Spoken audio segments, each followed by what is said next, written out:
দেখা মাত্রই ক্লিক করছো, যেই দেখে নিয়েছো থাম্বনেলে যে চলো আমি আমারটা পেয়ে গেছি, এটার অপেক্ষায় আমি ছিলাম, সঙ্গে সঙ্গে তোমরা ক্লিক করে দিচ্ছ।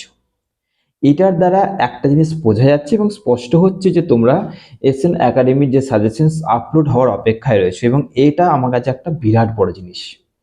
এবার আজকে যে বিষয় নিয়ে, যে সাবজেক্ট বা যে পার্ট নিয়ে আজকে আলোচনা করছি, এবং এটা যাদের যাদের রয়েছে, অর্থাৎ SEC pol science, SEC pol science যাদের যাদের রয়েছে তাদের নিয়ে আজকে আলোচনা করতে চলেছি। তারা ভালো করে দেখে নাও, আজকের আমি যে কোশ্চেন্সগুলো তোমাদের দিচ্ছি, সেই কোশ্চেন্সগুলো হচ্ছে চ্যাপ্টার ওয়াইজ তোমাদেরকে গুছিয়ে দিয়েছি। কোন চ্যাপ্টার থেকে কোন কোন প্রশ্নগুলো তোমাদের করা উচিত, এবং সেইগুলো করলে তোমাদের আরামসে তোমাদের নাম্বারটা হাতের মুঠোয় চলে আসবে, সেই কোশ্চেন্সগুলো নিয়ে আজকের আলোচনা।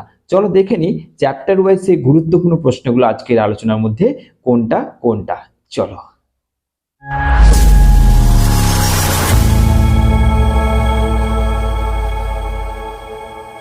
চলো দেখো, দেখে নাও তোমাদের প্রথম যে অধ্যায়টা, তোমাদের SEC pol science, sorry SEC pol সায়েন্সের প্রথম যে অধ্যায়, সেই অধ্যায়টা হচ্ছে কি সংবিধান, মৌলিক অধিকার, কর্তব্য, সাংবিধানিক অধিকার। এইটা হচ্ছে প্রথম চ্যাপ্টারটা। ওকে, এই চ্যাপ্টার থেকে যেগুলো তোমাদের করা উচিত সেইগুলো হচ্ছে ভারতীয় সংবিধানে গৃহীত ধর্মীয় স্বাধীনতার অধিকার, স্বাধীনতার অধিকার, সাংবিধানিক অধিকার, নাগরিকদের শিক্ষা বিষয়ক অধিকার এবং সাম্য বিষয়ক অধিকার। এই কটা, অর্থাৎ এই 5টা অধিকার যদি করে নিতে পারো, তাহলে এর বাইরে অধিকার সম্পর্কিত কোনো প্রশ্ন এর বাইরে আসছে না। 2 নম্বর দেখো, ভারতের সংবিধানে উল্লিখিত মৌলিক কর্তব্যগুলি আলোচনা করো। মোস্ট ইম্পর্টেন্ট, মানে একটু আগে যেটা বললাম অধিকারগুলো, তার মধ্যে তো কমন পাচ্ছই, এবং এই যে মৌলিক কর্তব্য, এটাই ধরে নাও চলিয়ে এসেছে। এতটাই গুরুত্বপূর্ণ এই প্রশ্ন দুটো। ওকে, এবার যাচ্ছি 2 নম্বর চ্যাপ্টার, মানে প্রথম চ্যাপ্টার হয়ে গেল। 2 নম্বর চ্যাপ্টার যৌতুক যৌন হয়রানি, অর্থাৎ নারীদের উপর যে যৌন হেনস্থাটা, সে হচ্ছে দ্বিতীয় অধ্যায় তোমাদের নাম। তো এখানে যে প্রশ্নগুলো রেখেছি সেটা হচ্ছে যে নারীদের ওপর হিংসা প্রতিরোধে ভারত সরকার কর্তৃক গৃহীত যে আইনগুলি আলোচনা করো। 2 নম্বর, কর্মক্ষেত্রে মহিলাদের যৌন হেনস্থা রোধক আইন সম্পর্কে টিকা, অর্থাৎ মহিলারা যে কাজে যাচ্ছে সেখানে যদি কোনো রকম তাদের সঙ্গে যৌন হেনস্থা হয়, তো সেখানে কি কি পদক্ষেপ বা আইন রয়েছে। আচ্ছা, তারপরে নারীর বিরুদ্ধে সহিংসতা বিষয়ক একটা টিকা, সাইবার অপরাধ বলতে কি বোঝো, যৌন নিপীড়ন বা যৌন হেনস্থা কাকে বলে, এবং এখানে পুলিশদের কি ভূমিকা রয়েছে। ব্যাস, এই দুটো কোশ্চেন্স, মানে এই যে কোশ্চেন্স গুলো বললাম তোমাদের 2 নম্বর চ্যাপ্টার ক্লিয়ার। 2 নম্বর চ্যাপ্টার তোমাদের কিন্তু পুরোপুরি ক্লিয়ার হয়ে গেল। এর মধ্যে তোমরা কমন পাচ্ছই, মানে চোখ বন্ধ করে এর মধ্যে কমন পাবেই, তোমরা কিচ্ছু করার নেই। 3 নম্বর অধ্যায়ের নাম কি সন্ত্রাস বিরোধী আইন। এই চ্যাপ্টার থেকে যে প্রশ্ন রয়েছে সেটা হচ্ছে সন্ত্রাস বিরোধী আইন সম্পর্কে আলোচনা করো। মানবাধিকার রক্ষার্থে বিচার বিভাগ, সংবাদ মাধ্যম এবং এনজিও, এদের ভূমিকা কি, মানে এই তিনটের মধ্যে দুটো দিয়ে দিতে পারো, তোমাদের এই চ্যাপ্টারটা ক্লিয়ার। 4 নম্বর চ্যাপ্টার কি মহিলা আদালত এবং বিচার। এই চ্যাপ্টার থেকে কোশ্চেন যেগুলো রেখেছি, মোস্ট ইম্পর্টেন্ট যে কোশ্চেন গুলো হচ্ছে সেটা ফৌজদারি আদালত এর বৈশিষ্ট্য বা কাকে বলে, এরকম। এবার এর সঙ্গে যেটা দেয় আর কি, যে গ্রেপ্তার বলতে কি বোঝো, ফৌজদারি আদালতে গ্রেপ্তার বলতে কি বোঝো। তারপরে কোশ্চেন কি না জামিনযোগ্য ও জামিন অযোগ্য অপরাধ আলোচনা করো।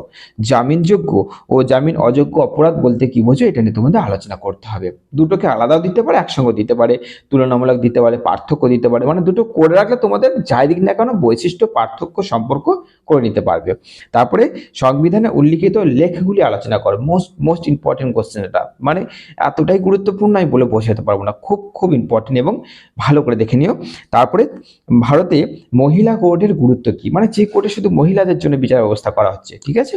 তারপরে নারী বা কিশোর আদালতের বৈশিষ্ট্য কি, এইটাও ঠিক একদম পুরোপুরি আগের সেই কোশ্চেন্সটার মতো, দুটো করে রাখবে, পার্থক্য দিক, তুলনা দিক, সম্পর্ক দিক, বৈশিষ্ট্য দিক, যা দিক তোমরা পেরে যাচ্ছ। ওকে, এরপরে লাস্ট চ্যাপ্টার হচ্ছে লোক আদালত।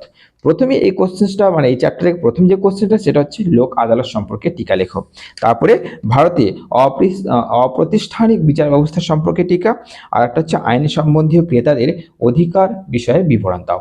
এই হচ্ছে তোমাদের পুরো জিই পল সায়েন্স থেকে পুরো অধ্যায় ভিত্তিক তোমাদের কোশ্চেন্সগুলো বলে দিলাম। এই কোশ্চেন্সগুলো তোমরা কিন্তু চটপট রেডি করে নাও, এবং এইগুলো যদি করে নিতে পারো, এর বাইরে আশা করছি তোমাদের কোনো প্রশ্ন আসবে না, এবং 10 আর 5 তোমাদের এর থেকেই হয়ে যাবে। এরপরে যাচ্ছি, যদি তোমাদের মনে হয় যে ঠিক আছে আমরা এক্সট্রা কোশ্চেন্স নিতে চাই, এবং যাদের কাছে দেখা গেল খাতায় কিছু নোটস করা আছে বা লেখা আছে, তারা যদি দেখে নাও যে এই যে এক্সট্রা কোশ্চেন্সগুলো আমি বলবো তার মধ্যে যদি থেকে থাকে অবশ্যই করে নিও।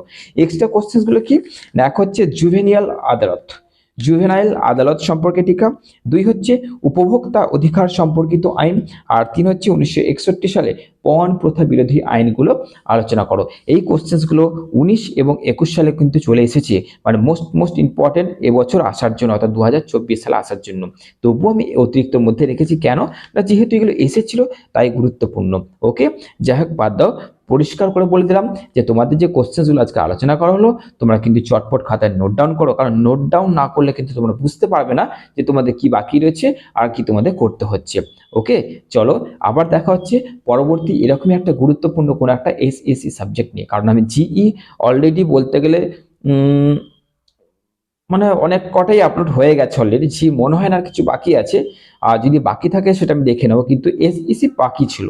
এসইসি আপলোড হওয়া শুরু হলো, এসইসি আপলোড হলে আমার কর্তব্য শেষ।